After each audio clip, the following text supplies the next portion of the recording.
nono domingo depois de Pentecostes, 21 de julho de 2024.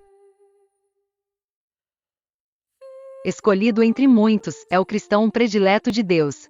Entretanto, não exclui este fato a possibilidade de sermos cercados por perigos. Como outrora o povo de Deus, o povo escolhido, ainda lhe podia ser infiel, assim também, de nós não é afastado o perigo. Castigando o povo ingrato e predizendo como justo juiz a sua ruína, avisa-nos Deus do risco que corremos. Lembremo-nos que é inferno, e que a própria alma remida com o sangue de Jesus Cristo ainda se pode perder. No mar tempestuoso da vida, seja-nos esta verdade como um farol que nos acautele dos escolhos. Mas a Igreja é sempre mãe solícita, e em suas orações e em seus cânticos anima-nos a confiança.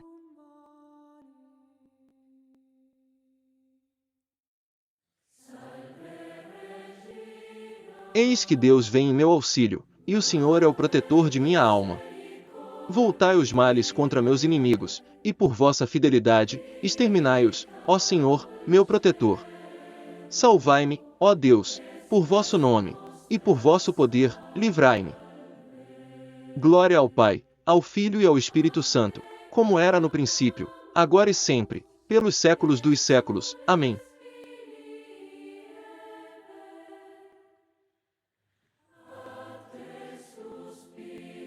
Oremos. Abri, Senhor, os ouvidos de vossa misericórdia às preces de vossos servos suplicantes, e, para que aos seus rogos concedais o que desejam, fazei que somente peçam o que for de vosso agrado. Por nosso Senhor Jesus Cristo, vosso Filho, que é Deus, e convosco vive e reina, na unidade do Espírito Santo, por todos os séculos dos séculos.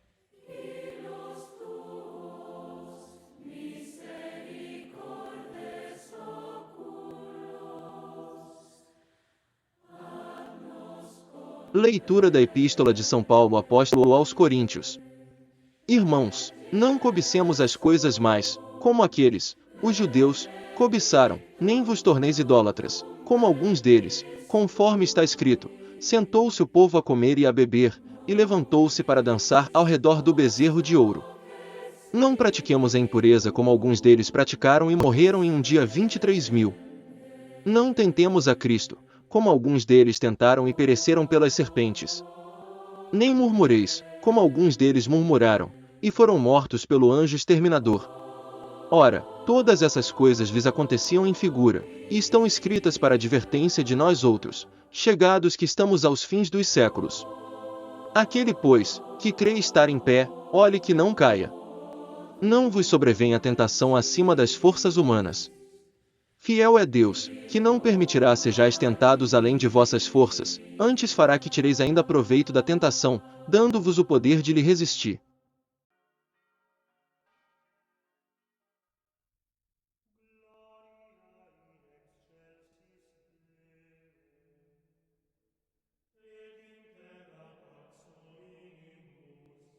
Sequência do Santo Evangelho segundo São Lucas. Naquele tempo, tendo Jesus chegado perto de Jerusalém, avistou a cidade, e chorou sobre ela, dizendo: Ah! Se tu conhecesses ao menos neste teu dia, o que te pode trazer a paz. Mas agora isto está encoberto aos teus olhos. Porque dias virão sobre ti, em que os teus inimigos te cercarão de trincheiras, te sitiarão e por todos os lados te apertarão. Arrasar-te-ão a ti e a teus filhos, que estão dentro de ti, e em ti não deixarão pedra sobre pedra, porque tu não conheces o tempo de tua visitação. E tendo entrado no templo, começou a lançar fora todos os que aí vendiam ou compravam, dizendo-lhes: Está escrito, minha casa é casa de oração, e vós fizestes dela um covil de ladrões. E todos os dias ele ensinava no templo. Videns civitatem, Jerusalém, Dominus flevit. Vendo a cidade, Jerusalém, o Senhor chorou. O Evangelho deste domingo nos fala das lágrimas de nosso Senhor Jesus Cristo. As lágrimas são, antes de tudo, um sinal de tristeza. Mas, devemos nos perguntar, como aquele que é verdadeiramente homem e verdadeiramente Deus pôde chorar, uma vez que ele tinha visão beatífica em sua alma? Pois Cristo desde o momento de sua encarnação via Deus face a face, e essa visão impede todo o sofrimento. Como pôde, então, aquele que via Deus face a face entristecer-se? Precisamos lembrar que Cristo veio ao mundo para satisfazer por nossos pecados e que satisfez por nossos inúmeros pecados aceitando os sofrimentos, até a morte e morte de cruz, com uma caridade infinita, a fim de nos salvar. Dessa forma, ele tinha visão beatífica, ele via perfeitamente a Deus, como os santos no céu e muito mais perfeitamente que os santos no céu, mas a impassibilidade, quer dizer, a ausência de sofrimento e a imortalidade que decorrem dessa visão face a face de Deus, não se encontravam em Jesus Cristo enquanto ele viveu nessa terra, antes de sua ressurreição. E isso voluntariamente. Cristo via Deus face a face, mas sofreu e quis sofrer para satisfazer perfeitamente por nossos pecados. Sabendo que Cristo podia chorar, devemos nos interrogar sobre o porquê dessa tristeza profunda de Nosso Senhor no episódio relatado pelo Evangelho. O choro vem da tristeza e a tristeza nos atinge quando vemos algum bem que amamos ameaçado, atacado, destruído. Assim, por exemplo, os parentes choram a perda de um ente querido, manifestando com isso o amor que tinham para com ele. Para compreender, então, por que Nosso Senhor Jesus Cristo chora no Evangelho de hoje, devemos compreender o que ele ama. Ora, Cristo é o abismo de todas as virtudes, isto é, ele possui e exerce o mais perfeitamente possível todas as virtudes, ou quase todas, pois há virtudes que Cristo não possuía, porque há virtudes que supõem um defeito precedente, como a virtude da penitência supõe um pecado pessoal anterior. E essas virtudes que supõem um defeito anterior, Cristo evidentemente não as possuía, pois ele é o Cordeiro Imaculado. Ele sofria com caridade infinita pelos pecados dos outros, mas não pelos seus, pois ele não os tinha. Entre todas as virtudes que Cristo possuía e exercia perfeitamente, encontra-se a virtude da piedade. Mas piedade em sentido próprio e não no sentido de devoção ou religiosidade, nem de compaixão ou misericórdia. A virtude da piedade propriamente dita é aquela que nos inclina a render aos pais, à pátria e a todos os que se relacionam com eles a honra e o serviço que lhes são devidos. A justiça nos diz que nos tornamos devedores daqueles que nos deram benefícios. Somos devedores, em primeiro lugar, de Deus, em razão de sua excelência e em razão de todos os bens inumeráveis que nos deu. Além disso, é Ele que nos dá o ser e nos governa. Em segundo lugar, são os pais que nos dão o ser e nos governam. E, finalmente, a pátria, em que nascemos e que nos nutre. E por isso, depois de Deus, o homem é devedor sobretudo dos pais e da pátria, nos diz São Tomás. A primeira dívida é paga com a prática da virtude da religião, pela qual damos a Deus, em união com Nosso Senhor e na medida das limitações de nossa natureza humana, o que lhe é devido. A segunda dívida devida aos pais e à pátria é paga com a prática da virtude da piedade. Cristo possuía, assim, a virtude da piedade de modo perfeito. Ele amava, então, imensamente a sua pátria e, sobretudo, Jerusalém, o centro de sua pátria. Por isso Cristo chorou, caros católicos. Como Jerusalém recusava o verdadeiro Messias, a verdadeira religião e a salvação, Nosso Senhor chorou, vendo a ruína de tantas e tantas almas que recusaram a sua misericórdia. Toda a destruição material de Jerusalém, profetizada por Cristo e realizada no ano 70, é nada diante da ruína espiritual causada pela cegueira voluntária de Jerusalém. Quantas graças, quantos privilégios dados à cidade santa! E com que ingratidão e infidelidade ela pagou! É o dever dos filhos não só obedecer aos pais em tudo que é lícito e mostrar o devido respeito, mas também socorrê-los quando esses precisam de ajuda. Nosso Senhor tentou socorrer Jerusalém de todas as formas: orações, ensinamentos, ameaças, milagres, profecias, morte na cruz. Mas Jerusalém continuou cega e endureceu o seu coração. Hoje, caros católicos, não há somente uma Jerusalém no mundo, há várias. Quantas nações receberam graça sobre graça, favor sobre favor de Cristo e agora respondem com ingratidão e infidelidade, dizendo: não queremos que Ele, Jesus Cristo, reine sobre nós, regnare Christum nolumius. Já não queremos suas leis, nem sua revelação, aliás, única verdadeira, pois confirmada por tantos milagres e profecias verdadeiros. E vemos nesses países, que são criaturas de Deus, o jugo doce e suave de Cristo lançado por terra e calcado pelos homens. Consideremos, porém, somente a nossa pátria, que tem se distanciado cada vez mais de Deus, da religião católica, com a aprovação cada vez mais larga, embora sorrateira, do aborto, esse crime que nunca se justifica, com a aprovação de uniões contrárias à natureza, com o laicismo galopante. Se somos católicos, buscando, então imitar a Cristo, devemos também nós ter e praticar a virtude da piedade para com nossa pátria, caros católicos, porque ela também é princípio de nosso ser, de nossa educação e ela nos governa, fazendo tudo isso enquanto proporciona aos pais, e por meio deles aos filhos, grande quantidade de coisas necessárias e convenientes para o nosso ser.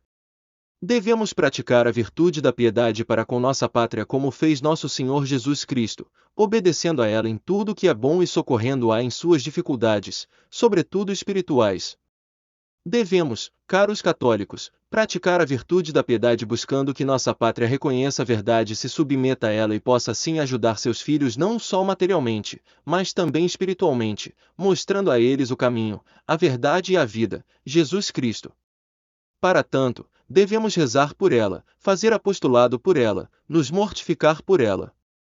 Com esses atos ajudaremos nossa pátria sem cair no excesso de endeusá-la, com o nacionalismo descabido, e sem cair no defeito de rejeitar nossa pátria e dizer como os pagãos, minha pátria é onde me sinto bem. Não, caros católicos. Temos verdadeiro dever de justiça para com a nossa pátria, apesar de seus defeitos. Mas Jerusalém, que nosso Senhor Jesus Cristo ama tanto, caros católicos, representa também, e evidentemente, a alma de cada um de nós, agraciada por Deus com inúmeros benefícios, com incontáveis graças e graças abundantes. Recebemos, sobretudo com o batismo, todas as condições para receber Cristo em nossas almas. Nosso Senhor ama, então, cada uma de nossas almas. O amor de Cristo por nós é um amor puro e sobrenatural. É um amor que quer o bem dos homens. Mas não qualquer bem como as riquezas, o reconhecimento, um prazer instantâneo ou qualquer outro bem que se limite a esse mundo. O bem que nosso Senhor quer é o bem de nossa santificação, de nossa salvação eterna. A tristeza de nosso Senhor vem, então, primeiramente, do fato de muitos desprezarem seus mandamentos e não alcançarem, como consequência, a vida eterna e terminarem perdendo eternamente as suas almas, no inferno. A tristeza de Cristo é causada pelos pecados que impedem a nossa salvação. Cristo chora porque muitas vezes preferimos um instante de satisfação nesse mundo à alegria eterna no céu, ofendendo gravemente as suas leis e crucificando novamente. Assim, nosso Senhor chora não só sobre Jerusalém, mas sobre as almas. E ele chora sobre as almas quando elas não o amam, quer dizer, quando não cumprem a sua lei. Ele se entristece quando as almas preferem entregar-se ao pecado mortal em vez de se entregarem a ele. O pecado mortal, caros católicos, é a transgressão voluntária da lei de Deus em matéria grave. É a negação de Deus como supremo legislador, como soberano governador, como supremo juiz, como supremo benfeitor, como nosso verdadeiro bem e felicidade suprema. O pecado mortal é uma ofensa grave a Deus pela desobediência de suas leis, leis que têm por objetivo o próprio bem do homem e de Deus. O pecado mortal é a recusa total do amor de Deus por nós.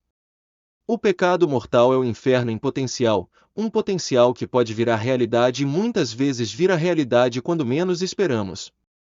A cena histórica e real descrita hoje pelo evangelista é o choro de Nosso Senhor diante de Jerusalém. Estamos pouco antes de sua triunfante entrada nessa mesma cidade no domingo de Ramos. O povo judeu vai aclamá-lo como o filho de Davi, quer dizer, como o Messias. Mas Nosso Senhor chora. Nosso Senhor chora porque, 3 dias depois, esses mesmos que o aclamaram como o Messias vão pedir a sua crucifixão, recusando a sua lei, a sua graça. Eles louvaram a Cristo com a boca, mas o coração deles estava longe de Deus. Nosso Senhor chora, então, particularmente pelos pecados de nós católicos que o louvamos com a boca, mas que o crucificamos com as nossas obras pecaminosas. São Paulo, em sua epístola de hoje, cita alguns dos pecados que mais entristecem a Nosso Senhor. E ele nos dá, então, alguns exemplos que se aplicam de maneira muito especial a nós católicos desses tempos atuais. Tempos em que o amor do homem até o desprezo de Deus tem destruído as mais evidentes verdades católicas.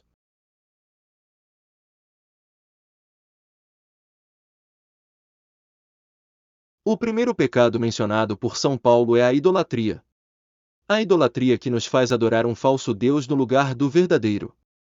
A idolatria de nossos dias é o relativismo, uma espécie de religião acima das religiões. Ele tem como propósito igualar todas as religiões, colocar em pé de igualdade a religião fundada por Cristo, homem-Deus, e as religiões que são fruto da invenção humana ou do pai da mentira. Ora, religiões que ensinam doutrinas contraditórias não podem ser ambas verdadeiras. Uma só pode ser a verdadeira. Uma só é a verdadeira religião, aquela anunciada pelos profetas e confirmada pelos milagres de Cristo, a religião católica, como já dissemos. O segundo pecado de que nos fala o apóstolo é a impureza. Quantos hoje, mesmo entre católicos, levam uma vida completamente desregrada nesse ponto? Mesmo entre o clero, infelizmente. Quantos perdem o céu por causa de um ato que nos assemelha a animais irracionais? Quantos pecados cometidos contra a castidade? Muitos cometidos sozinhos. Muitos não esperam o casamento. Aqueles que casam se divorciam e se juntam, em adultério, com outra pessoa. Os casados utilizam métodos anticoncepcionais e assim por diante. Ora, os bens do matrimônio são três: primeiro, a fidelidade, contra o adultério; segundo, a indissolubilidade, contra o divórcio e o recasamento; e terceiro, os filhos, contra a anticoncepção e mentalidade contraceptiva. E um dos bens do sacerdócio é o celibato. Esses pecados e todos os outros pecados, caros católicos, entristecem a alma de Nosso Senhor. Dominus flevit. O Senhor chorou à vista de Jerusalém que ia cometer o deicídio. Nosso Senhor chorou em previsão de todos os nossos pecados. Foram nossos pecados que crucificaram a Cristo. E nosso crime é ainda maior que o dos judeus, pois professamos e reconhecemos que Cristo é homem e Deus e veio para nos salvar. Dominus flevit. O Senhor chorou por causa de nossas ofensas. O Senhor chorou porque nos amou profundamente, porque buscou em tudo a nossa salvação, mas nós preferimos o pecado. Quanta ingratidão! É preciso, então, parar de ofender a Cristo, praticando a religião. Sabemos que hoje, neste mundo que se opõe cada vez mais à virtude, isso não é fácil. Mas Nosso Senhor não prometeu a facilidade, caros católicos. Ele não veio trazer a paz, pelo menos não como o mundo a compreende, mas ele veio trazer a guerra. Ele deu a cada um uma cruz e junto com essa cruz, ele deu graças abundantes para carregá-la e uma mãe para nos ajudar, Nossa Senhora. São Paulo nos diz: Deus não permitirá que sejais tentados além do que podem as vossas forças. Assim, se o combate é difícil, porque o pecado em nossa sociedade é abundante, a graça de Nosso Senhor é superabundante, seu jugo é leve e suave. O apóstolo afirma hoje: Deus é fiel, ele sempre nos dá as graças necessárias. Resta saber se nós somos fiéis às promessas de nosso batismo. Devemos mostrar nossa fidelidade pela submissão de nossa inteligência às verdades reveladas por Deus e pela prática incondicional da moral católica, evitando assim entristecer e ofender ao Sagrado Coração de Nosso Senhor Jesus Cristo. Não basta honrar Deus com os lábios para depois crucificá-lo, como fizeram os judeus na Semana Santa. Se Deus é fiel, também nós devemos sê-lo. Convertamo-nos, então. Tenhamos confiança em Nosso Senhor Jesus Cristo, sem Ele nada podemos fazer. Busquemos a confissão. E se cairmos de novo, levantemo-nos, com verdadeiro arrependimento, e busquemos novamente a confissão. Tenhamos confiança, a misericórdia de Deus é imensa. Alegremos a alma de Cristo, pedindo perdão pelos nossos pecados, comungando com frequência, desagravando, com boas obras, o coração de Nosso Senhor, ferido por nossos pecados. Alegremos o coração de Nosso Senhor e o Imaculado Coração de Maria pela prática da virtude, pela prática sincera e íntegra da religião católica. Ele nos ajudará com suas graças. Alegrando o coração de Cristo, também o nosso coração se alegrará profundamente. Como nos diz o salmista: felizes aqueles cuja vida é pura e seguem a lei do Senhor. Felizes porque a lei do Senhor é para nosso bem e para a maior glória dele. Em nome do Pai, e do Filho, e do Espírito Santo. Amém.